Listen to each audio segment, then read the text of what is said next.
বৃষ্টিতে ভেসে গিয়েছিল প্রথম ম্যাচ, তবুও কি আর আটকে রাখা যায় দুর্দান্ত বাংলাদেশকে? গত আসরের সেমিফাইনালিস্টরা এবারও যে হংকংয়ে গিয়েছে শিরোপা জিততেই, যার প্রতিফলনও দেখা গেল 22 গজে। হংকং সিক্সেসের এবার আসরে শক্তিশালী শ্রীলঙ্কাকে হারিয়ে কোয়ার্টার ফাইনাল নিশ্চিত করে ফেলেছে আকবর আলীর দল। প্রথম ম্যাচ পরিত্যক্ত হলেও মাঠে নেমে বাজিমাত করেছে বাংলাদেশ ক্রিকেট দল। মিশন রোড গ্রাউন্ডে টসে হেরে অবশ্য প্রথমে ব্যাটিংয়ে নামতে হয় বাংলাদেশকে, যেখানে অবশ্য ঝড়ো শুরু করেও খেই হারাতে হয়েছিল টাইগারদের।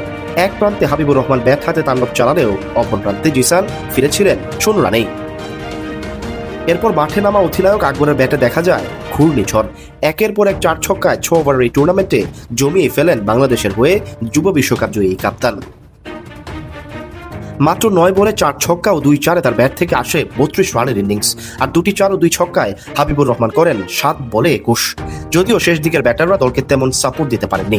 এক মোসাদ্দেক 6 বলে 1 চারে 8 রানে অপরাজিত থেকেই মাঠ ছাড়েন। নির্ধারিত 6 ওভারে বাংলাদেশের সংগ্রহ দাঁড়ায় 75 রান। কাল তো বাড়ি যাব, বাসের টিকিটটা কেটে দিও। আচ্ছা নিও। উফ, আবার বলে নিও। আপনি যখন নিও তখন বিল পে, ফান্ড ট্রান্সফার অথবা সেভিংস সবই হবে টেনশন ফ্রি। আপনি বলেন দিও, এমটিভি বলে নিও।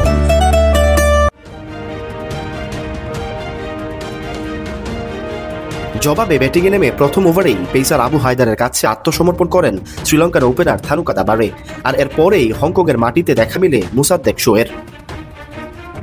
ব্যাট হাতে শেষ দিকে নেমে যা করতে পারেননি, বল হাতে যেন পুরোটাই দায়িত্ব নিয়ে নেন। একে একে ফেরান 3 লঙ্কান ব্যাটারকে। এমনকি প্রথম ওভারে লঙ্কান অধিনায়ককে আউট করার পর নিজের দ্বিতীয় ওভারে জোড়া আঘাতে ভেঙে দেন লঙ্কান ব্যাটিং লাইন আপকে। শেষ পর্যন্ত 5.1 ওভারে 61 রানে অল আউট হয়ে যায় শ্রীলঙ্কা। 14 রানের জয়ে কোয়ার্টার ফাইনালও নিশ্চিত হয়ে যায় বাংলাদেশের। আর দুর্দান্ত এই জয়ে বড় ভূমিকা রেখে ম্যাচ সেরাও নির্বাচিত হন অলরাউন্ডার মোসাদ্দেক হোসেন। আগামী 8ই নভেম্বর হংকং সিক্সেসের কোয়ার্টার ফাইনালে বাংলাদেশ সময় সকালে শক্তিশালী অস্ট্রেলিয়ার বিপক্ষে মাঠে নামবে আকবর আলীর দল। গতবারের সেমিফাইনালিস্টরা অবশ্য এবার চ্যাম্পিয়ন হয়েই দেশে ফিরতে চাইবে, যেখানে অজিতের বিপক্ষেও জয়ের বিকল্প কিছুই ভাবছে না বাংলাদেশের বাঘেরা।